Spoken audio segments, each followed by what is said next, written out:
చాలా మంది కామెంట్స్ అయితే చేశారనమాట. ఇక్కడ ఏమైందని, ఇక్కడ 3 స్టిచెస్, ఇక్కడ 4 స్టిచెస్ పడ్డాయి అనమాట. ఈవినింగ్ స్కూల్ నుంచి వచ్చి స్నాక్స్ తింటుంటే అమ్మ సోఫా దిగి కింద కూర్చొని తినరా, సోఫా మీద పడుతుందని నేను కింద కూర్చున్నాను. ఫ్యాన్ అలా కట్ అయ్యి కింద పడింది. ఎదురు ఇంకో సోఫా ఉందనమాట, దాని మీద పడి ఇంకొక రెక్కెట్ కంటి తేలింది అనమాట. ఇక్కడ ఇక్కడ కట్ అయింది, ఇక్కడ కట్ అయింది, ముక్కులోంచి మొత్తం బ్లడ్ గారిపోయింది అనమాట. వింటే వింతగా ఉంది కదా, నాకు తప్ప ఇంకెవరో జరగవు ఇలాంటి.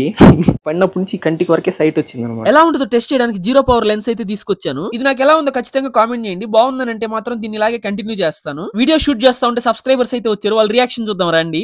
నేనైతే ఆల్మోస్ట్ చాలా సేపు సబ్స్క్రైబర్లతో మాట్లాడారు, వాళ్ళైతే నోటీస్ చేయలేదు. ఈ లోపల హనీ అయితే వచ్చేసింది. కళ్ళ ఏమైంది? బ్లూగా అయ్యాయా?